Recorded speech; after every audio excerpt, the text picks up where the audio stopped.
Sreekrishna college for health care and media studies BVOC medical ആപ്പ് nursing diploma paramedical കോഴ്സുകളിലേക്ക് admission ആരംഭിച്ചിരിക്കുന്നു. മികച്ച ആശുപത്രികളിലും ഫാർമസികളിലും പരിശീലനം. ദാരിദ്ര്യരേഖയ്ക്ക് താഴെയുള്ളവർക്ക് പ്രത്യേകാനുകൂല്യങ്ങൾ. കൂടാതെ ഓൺലൈൻ ക്ലാസുകളും ഇവിടെ ലഭ്യമാണ്. 9800 വനിതകൾക്ക് ജോലി നേടിക്കൊടുത്ത വടക്കാഞ്ചേരിയിലെ 28 വർഷത്തെ പാരമ്പര്യമുള്ള അംഗീകൃത സ്ഥാപനം. +2 തോറ്റവർക്കും ജയിച്ചവർക്കും പ്രവേശനം. Sreekrishna college for health care and media studies, Ottupara bypass junction, Arabian മെഡിക്കൽസിന് സമീപം, അറേബ്യൻ ടയേഴ്സിന് മുകളിൽ.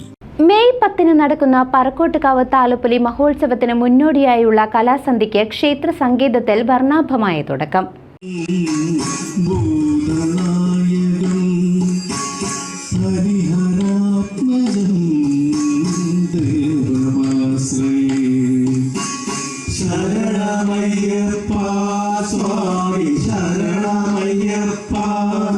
മെയ് 10 ആഘോഷിക്കുന്ന പ്രസിദ്ധമായ പറക്കോട്ടുകാവ് താലപ്പൊലി മഹോത്സവത്തിന്റെ മുന്നൊരുക്കമായി ക്ഷേത്ര സംഗീതത്തിൽ കലാസാംസ്കാരിക പരിപാടികൾക്ക് തുടക്കമായി. ക്ഷേത്രോപദേശക സമിതിയുടെ നേതൃത്വത്തിലാണ് ഭക്തർക്കും കലാസ്വാദകർക്കും ഒരുപോലെ ആസ്വാദ്യകരമായ രീതിയിൽ പരിപാടികൾ ആസൂത്രണം ചെയ്തിരിക്കുന്നത്.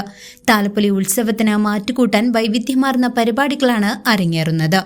നാദവിസ്മയം തീർക്കുന്ന തായമ്പക, നയന മനോഹരമായ നൃത്തസന്ധ്യകൾ, സംഗീത പ്രേമികളെ ആവശ്യത്തിലാഴ്ത്തുന്ന ഗാനമേളകൾ തുടങ്ങി വലിയൊരു നിര തന്നെ അരങ്ങിലെത്തുന്നു. വരും ദിവസങ്ങളിൽ പ്രമുഖ കലാകാരന്മാർ അണിനിരക്കുന്ന വിവിധ സാംസ്കാരിക വിരുന്നുകൾ പറക്കോട്ട് കാവിലമ്മയുടെ തട്ടകത്തെ ഉത്സവലഹരിയിലാഴ്ത്തും. മെയ് 10 നടക്കുന്ന താലപ്പൊലി മഹോത്സവം നാടിന്റെ ഉത്സവമാക്കി മാറ്റാനുള്ള അവസാനവട്ട ഒരുക്കങ്ങളിലാണ് ഉപദേശക സമിതിയും നാട്ടുകാരും. ക്ഷേത്ര പരിസരം ദീപാലങ്കാരങ്ങളാൽ മനോഹരമാക്കിയിട്ടുണ്ട്. ഉത്സവ ദിനങ്ങളിൽ നാടിന്റെ നാനാഭാഗങ്ങളിൽ നിന്നും ഒഴുകിയെത്തുന്ന 10,000-കണക്കിന് ഭക്തർക്ക് സുഗമമായ ദർശനത്തിനും സൗകര്യങ്ങൾക്കും വേണ്ടിയുള്ള ക്രമീകരണങ്ങൾ പൂർത്തിയായി വരുന്നു. CCV news, Thiruvilwamala.